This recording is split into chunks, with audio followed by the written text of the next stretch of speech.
welcome to the online tutorial of Vidyavan Higher Secondary School. Today we will continue with the botany chapter of reproduction in organisms of class 12. In the last video, I taught about the asexual reproduction. What is reproduction? What is asexual reproduction? What are the types of the asexual reproduction? All those things I have taught about. I think you have gone through the video and I hope that you are not having any such problem. Now moving on to the next topic. Our next topic is vegetative reproduction or vegetative propagation. What is vegetative reproduction or what is vegetative propagation?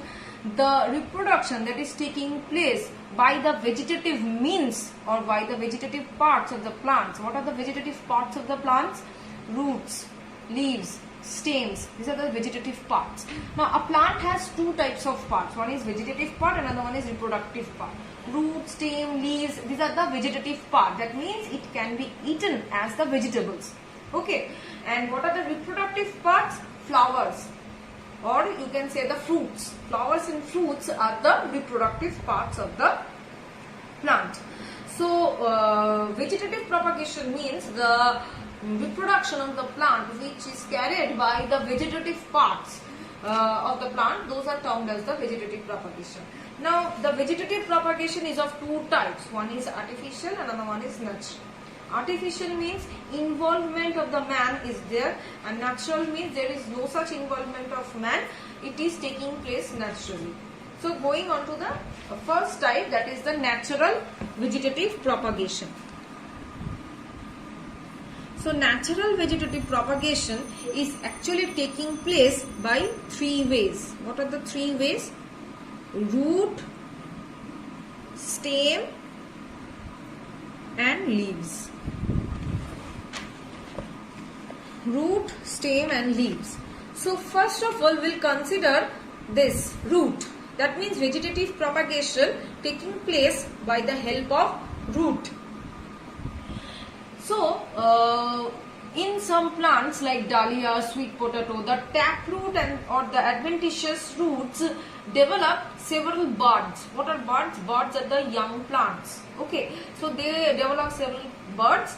Those buds get detached from the root and are completely grown off as a new individual plant. So this is the propagation by root.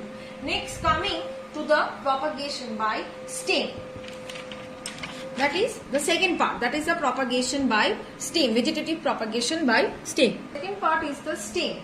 So by stem, we are having generally three types of stem: underground modified stem, creeping stem and aerial stem.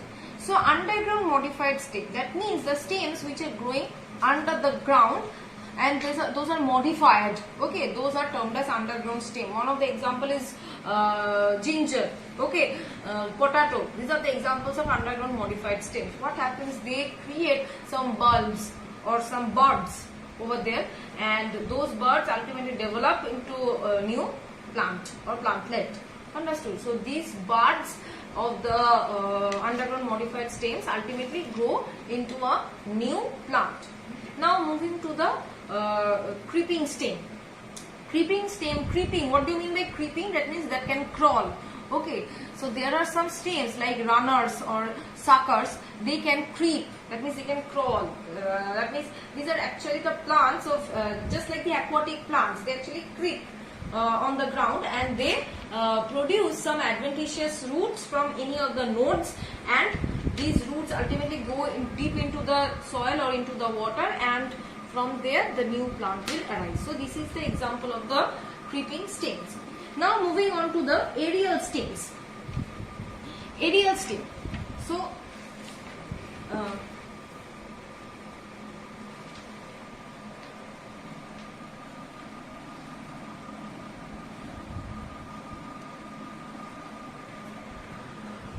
aerial stem, one of the example of aerial stem is Opuntia. We know that the stem of the cactus or stem of the Opuntia is being modified to flat leaf-like structures. So this is what? This is obviously the stem is growing in the air or in the atmosphere, okay, and it is modified.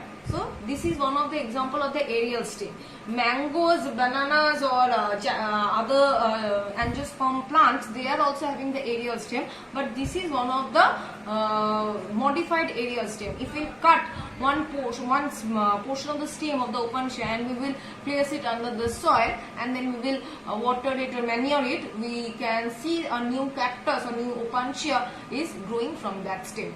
So these are the things that is this is a part of the stem from which new plant can be originated. Now moving to the next part, that is the leaves. That means propagation by leaves. We have heard about this example, bryophyllum. This is a very common example. What happens, this bryophyllum, the leaf of bryophyllum is like this, and this leaf margin of bryophyllum produces several small buds.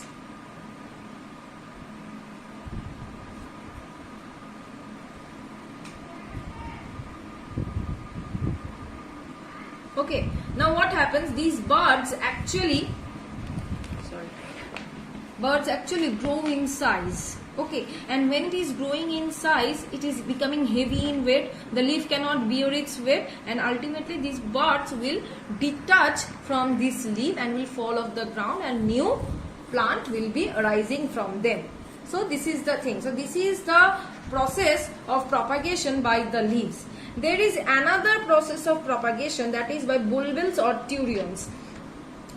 Now the fourth point is the propagation by bulbils or turions. Now what is this fourth point? So bulbils or turions are the vegetative part through which small buds will arise and ultimately a new plant will come off. So these are the types, or these are the ways by which natural vegetative propagation is taking place. That means in 4 ways: root, stem, leaves. You are already reading it from very lower classes. The fourth point, which is a new one, that is the by turion and bulbils. So all these are the parts of the natural vegetative propagation. Now we will move on to the artificial vegetative propagation. Artificial vegetative propagation means involvement of mankind is there. Understood? So there are why it is being artificially cultured, or why it is being artificially implemented, because in some cases what happens, the natural ways are not sufficient enough to carry out the economical expenses, or the if we want huge number of plants within a short period of time, we need to involve some of the manpower or some of the artificial processes. So in order to get huge result, better result in a very short period of time by expending very much less amount of money, in this way, that is why artificial vegetative propagation or artificial method is implied. Now we will see the types of artificial propagation.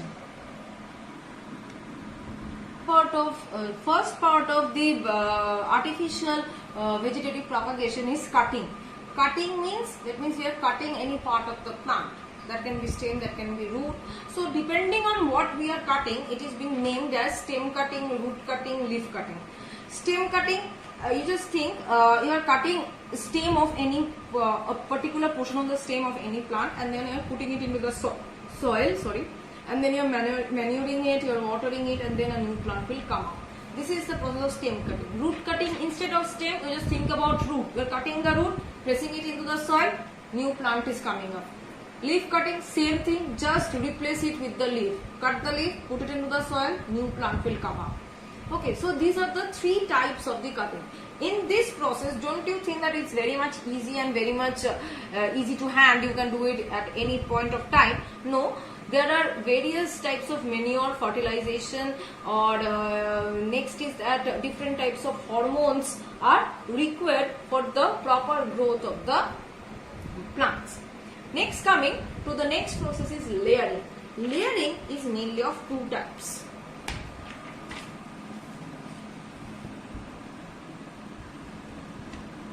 Layering is of 2 types. What are the 2 types? First is mound layering. Second one is air layering or gutting. layering is of two types. One is mound, another one is air layering or gutti. Now we will going to the first part, that is the mound layering. What is happening over here? Suppose this is the plant. This is the plant A. Next, what we will do, we will cut this plant from here. So I have cut the plant, then what is being left? Only the root portion, because the upper portion is being gone. We have cut it already. Next, what we will do, we will cover this portion with soil, manure and other things. That means we will create a mound of soil and fertilizers and other manure. We will create that mound and place it on this cut part of the plant. So next, what will happen when this plant is actually getting all the nutrition and all these things from this mound? This plant will again grow into another new plant. Understood? So this is why it is called mound layering. At first it is being cut, then we are putting a mound of soil mixed with different fertilizers, manure, water. Next, what we will see, we will observe that the plant will regrow. Understood? So this is the example of mound layering. Now we will go for the air layering or gutti. What happens? It is being done at any of the branch of the plant.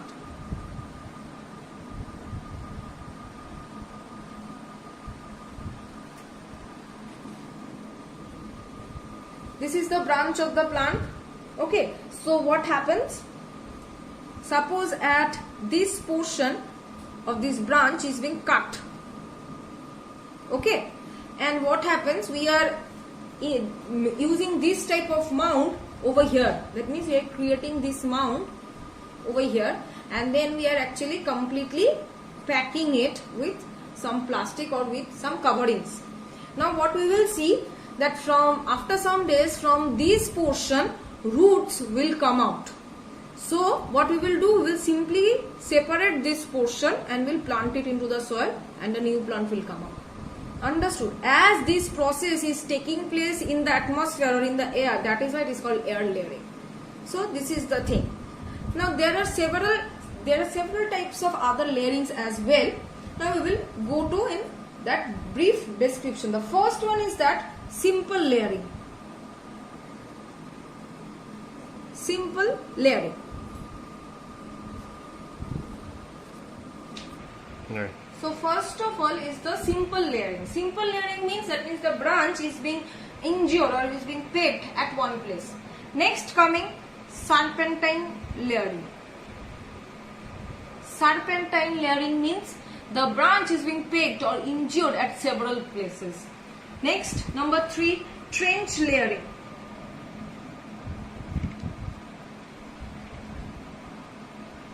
Trench layering, what happens over here? Suppose this is the branch. Okay, the injured or the pegging is done at the horizontal position. Horizontal means this way, vertical means this, right?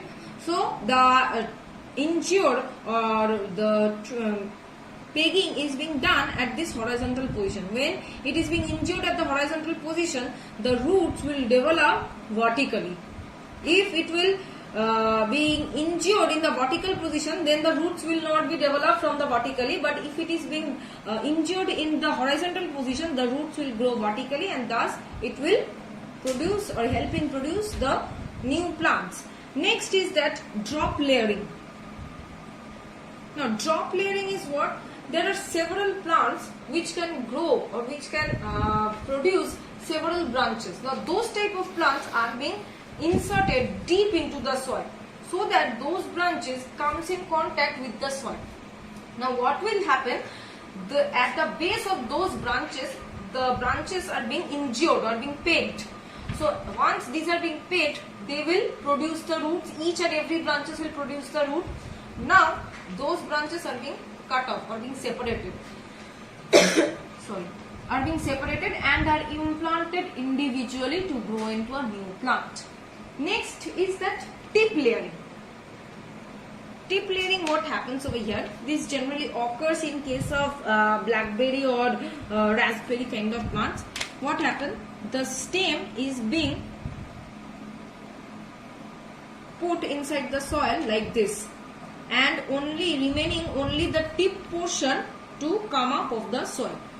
Entire portion is being dipped into the soil, remaining only the tip portion, and in this portion it is being pegged so that it will grow the new roots. Okay, now when it is growing the new roots, it is being separated and this will grow into a new plant. So this is the result of the tip layering. Understood? So this is the types of the layering. Now next we will move on to the next topic, that is the grafting. So our next topic is grafting. Grafting is another type of artificial vegetative propagation. What happens over here? Let's see. Suppose there are two plants. Suppose there are two plants. Plant number one is plant A, and another plant is there, that is plant B. Now this plant A is being cut at this portion. So what is left of plant A? That is only this root portion is left, and this plant B is also cut from this portion. So upper part of A is removed. This upper part of A will be replaced by this upper part of B. That means this portion is B. That means this is B and this is A. This will be covered by some bandage or some by coverings. Okay. So this root portion of this plant is called stalk. That means a part of the plant which is bearing the root of the plant is called stalk, and the part of the plant, that means the upper part of the plant which is bearing the fruits, flowers and leaves, this part is called scion. So stalk and scion. Stalk is the part of the plant on which the upper part of the another plant is to be grafted. So grafting is a process in which two plants are involved. In one plant what happens? The upper part is being cut, and in the other plant the upper part is being cut and being replaced onto that first part or first plant. So this is the process of grafting. So there are various types of grafting. First of all, on the how it is being cut. Number one is tongue grafting. That means when it is being cut in an oblique manner. That means in a slightly. Okay. Next is wedge grafting. Wedge grafting means like this notch, like this V notch. If it is being cut like this. Next is that bud grafting. That means the plant which is holding or which is having the bud in it. That type of plant which is to be grafted. That type of grafting is called bud grafting. Side grafting. Side grafting means the side, there is a bark, the sides of the bark of the plant is being cut over where the grafting is to be done. So there are many types of grafting. Now moving on to this, on this topic, our artificial vegetative propagation is coming to an end. Now we will move on to the sexual reproduction.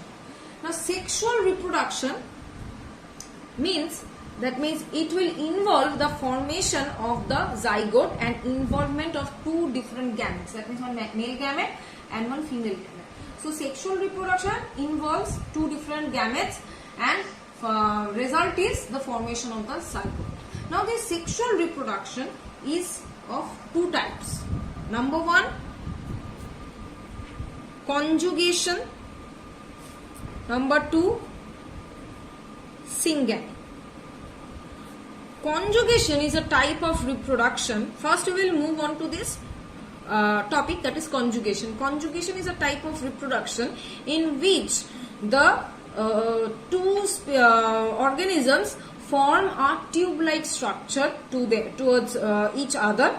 Through this tube, what happens? Exchange of the gamete is actually taking place and the fertilization process is going on. Now that tube is termed as conjugating tube, and the result, that means after fertilization generally what is formed? Zygote. But in case of conjugation, zygote will not form, it will form zygospore. And conjugation is not seen in higher plants and animals, it is seen in lower plants and animals. Now what is this? Generally the example of conjugation is Spirogyra. So this is, suppose this is a male Spirogyra and this is a female Spirogyra. What will happen? This male Spirogyra will create a tube. This tube is termed as conjugating tube. Within this tube, the exchange of the gametes or the genetic material will be taking place and will ultimately be transformed into this female Spirogyra, and then the next step of reproduction, that means the next Spirogyra or individual Spirogyra will be formed. So this is the process of the conjugation. Through the conjugating tube, exchange of the gametes is taking place, which will lead into the formation of the next Spirogyra. So main difference is that it is taking place in lower plants and animals, it is in higher plants and animals. Formation of conjugating tube is taking place in case of conjugation. No formation of conjugating tube is taking place in case of syngamy.